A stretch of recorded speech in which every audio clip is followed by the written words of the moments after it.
Like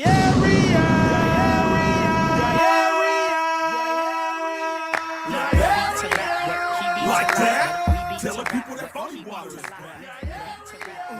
Like that? Tell the people that Phony Water is back.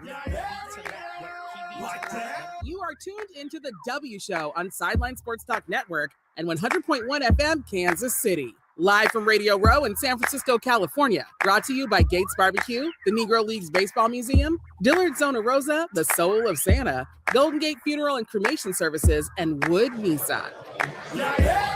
All right, back here live on Radio Row. Moving and grooving today. Man, he said it. He doesn't know what day it is. We just been doing so much. But yeah, we appreciate you guys sticking with us. If you're in Kansas City, it's about 5 o'clock, so we know you are on your way home. Yeah, we appreciate you guys hanging out with us. We have another guest on today, and you guys are I'm sure, familiar with Josh Gibson. We have the grandson of Josh Gibson, Mr. Sean Gibson. How you doing, sir? I'm good, man. Thanks for having me. Yeah, I appreciate you giving us a good time. Grandson. Great grandson of Sean Gibson. I don't want to put you older, man. I'm sorry. It's all good. It's all good. Yeah, we're here talking about preserving the Negro Leagues, man. Why do you feel like we should preserve the Negro Leagues? Well, I mean, number one, like you said, you guys are from Kansas City, so y'all know all the history with the museum being there. So, I mean, number one, and it's Black History Month. It is. You know what I mean? So preserving the history for us is always the legacy part, right? And I grew up learning more about Josh Gibson as a kid, but not just Josh Gibson, but all the other great players that played in the Negro League. And so I was always taught to preserve that history. So that's why my grandfather, Josh Gibson Jr., started the Josh Gibson Foundation, and I got involved with that once I graduated from college. Because, again, to me, it's about your last name and it's your legacy, and that's part of preserving the history.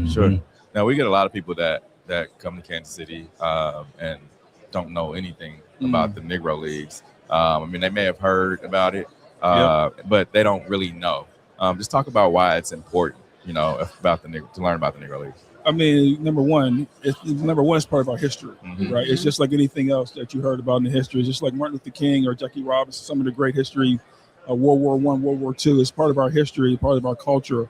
And I just think that sometimes, the younger generation, they still don't understand. I see people wearing the jerseys and they wearing the hats and things like that, but they don't understand really behind what these men went through for you to be able to wear those jerseys, right? And I think even today with some of the Major League Baseball players, they still don't know the names of Josh Gibson and Satchel Paige and Buck Leonard and Cool Papa Bell.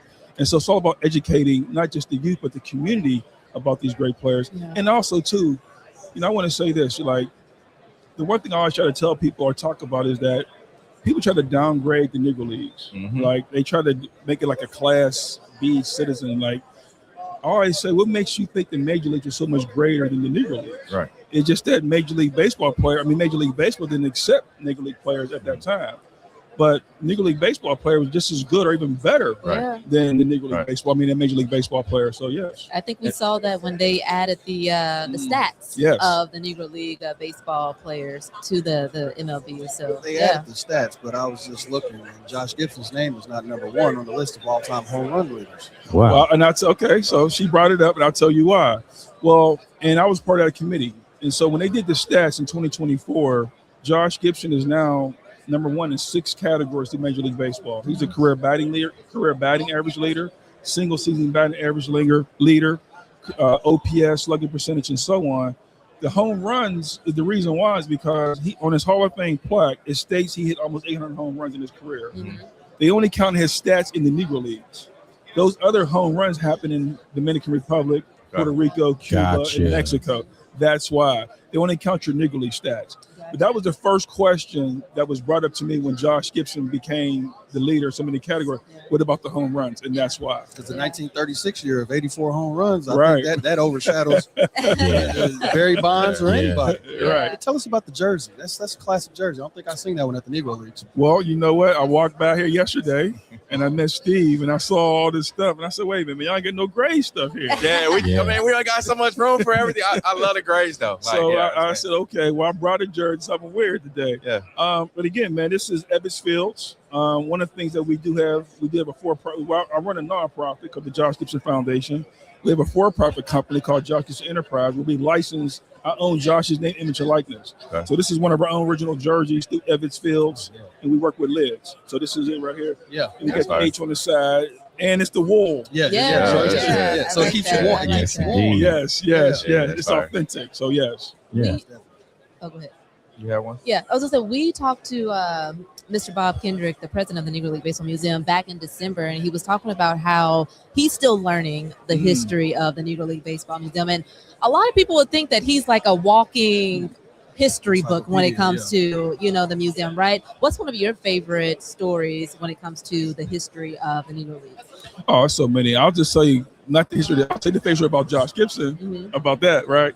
So if you know anything about Josh Gibson, he's known for his home run greatness. You know what I mean? And there's certain stories about Josh Gibson hitting so many balls at the Yankee Stadium, hitting the ball. There's a story where he hit a ball in Philadelphia, and the same umpire was in the game, and they had a game in Pittsburgh the next day. The ball went so far that they said a ball out of sun came out the air, and the same umpire said, "Josh, you're out from yesterday." And I say those stories because I know they're mythical stories and they're kind of hypothetical, but it just shows the greatness of these guys, these players. Cool Papa Bell, you heard the story. He can get in the bed before the lights turn off.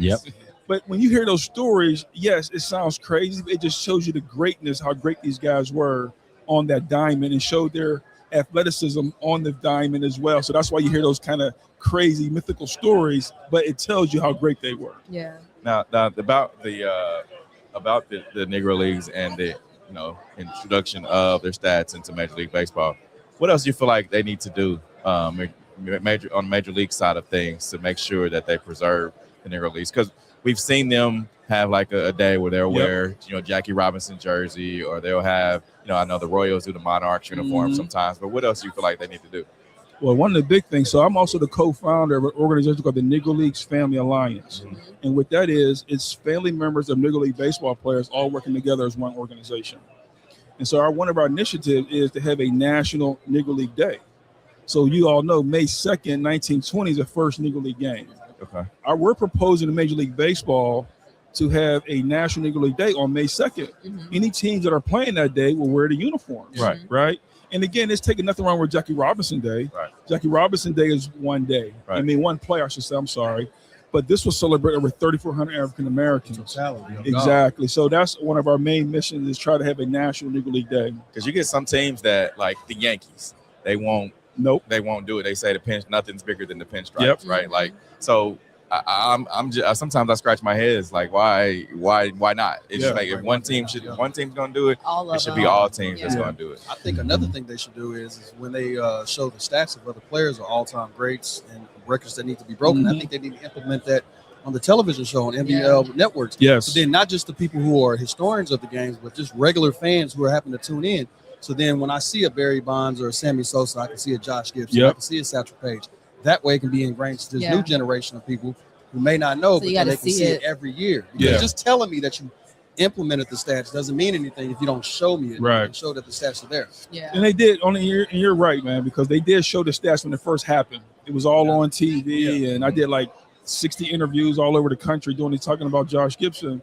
It kind of died down after that. You know what I mean? So it was like it came out, it showed the stats, they talked about it. Everybody from ESPN to CNN and all the sport networks. And then a couple of days, and it was like it was a fad. Yeah. Do you guys? You talk about the Josh Gibson Foundation. Are you guys doing anything? You have anything coming up? Yeah, man, we got a big project coming up. So we just partnered with Dick's Sporting Goods. So one of my main missions is to have our own Josh Gibson Center. Okay. And so we just got an old Boys and Girls Club in Pittsburgh, Pennsylvania. Well, McKees Rock, Pennsylvania, right outside of Pittsburgh. And we just had a huge announcement with Dick's Sporting Goods, the naming rights. It's a $20 million project. The building is 37,000 square feet. It'll service youth, adults, senior citizens, and the disabled. So I don't know if you had this in Kansas City, but we have something called a Miracle Field. It's a rubberized baseball surface that handicapped kids and adults can play on. So we have several of those in the Pittsburgh area, but they're all outdoors. Ours will be indoors. So it'll be the first ever indoor Miracle Field. Nice. Really? And what it is, it's not just about baseball, because to me, it's about without education, you can't do nothing with sports. Exactly. Right? So we're doing educational programs. So that is our main project right now. So if you want to learn more about that project, go to joshgibson.org. I know we're a big proponent of getting more black kids to play baseball, right? What are your thoughts on that? Because I know my son plays baseball, and there's not a lot. We can go to a tournament, and there's just me, him, and his mom looking around like, where else? So what do you think about, how do we get more black kids playing baseball? You know what, man? You're right, too, because I have my grandson. He's 12, and he plays travel ball, and you see it's one or two on that team, right? Yep. I think the main thing is, me personally, I believe that Major League Baseball need to promote the game more with our black star athletes, like a Mookie Betts doing commercials, even like a Dave Roberts who won so many championships, Dusty Baker who won national. Yeah. I don't think Major League Baseball does a great job promoting our star black athletes. Do they want to though? I mean, do the black athletes want that? Like, I would hope so. Yeah. I mean, because look at the NBA, they highlight all their black athletes. Even like the NFL, they get the Campbell soup commercials. Right. You see all, Caleb Williams and all these guys, Donovan McNabb. And then Curtis Grandis is a good friend of mine, and we was at the museum for an event. Matter of fact, we in the lobby, the guys hanging out, and Curtis said, man, when Ryan Howard got the MVP, he had one commercial. Now he's the MVP of Major League Baseball. Yeah, right. He had one commercial. You remember what commercial that was? Was it a car commercial, right? No, it was Subway. Subway. Subway. Yeah. Okay. Yep, but the point Curtis was making was, here we are. We have a black MVP, and he should be out there more promoting the game. So I think that would help if you can get more. But also too, as you know, if you got travel, it's so expensive. It is. Yeah. You know what I mean? So, yeah. And it's not just the fee; it's the travel fees too. So you need those corporate sponsors and things like that. So. But me personally, I believe that some of the African American athletes should give back to the communities and invest into those kids. Sometimes I feel like it can be a money grab too. We were on a team where the coach wanted us to pay for his room and everything. I'm like, no, how does this work? And you get the equipment and all that. It just sometimes I feel like we definitely are priced out. Yeah. And I think we say money grab, especially those teams that have 3 and 4 teams. They may have a gold team, a black team, and a white. I'm like, come on, man. They got 3 teams. Right. Sounds like a subscription tier, $19.99, $29.99, $30. Whoever plays the highest price. Elite employee. How can people get in contact with you? Yep. So again, our foundation website is just joshgibson.org. That's our social media, is just Josh Gibson. And then the Nicholas Family Alliance is just NicholsFamilyAlliance.com. And same thing on social media, Nicholas Family Alliance. And with Sean Gibson, we appreciate your time, sir. Oh, man, thank you for having me. All right, we'll have more guests coming up here in a few minutes. The views and opinions expressed on the W Radio Show by the host, co-host, guests, and call-in listeners are solely the opinions and responsibility of the original source who expressed them. They do not represent the opinions of the W Show, 100.1 FM, One Kansas City Radio, Sideline Sports Talk, Team Wall Street Foundations, or affiliates.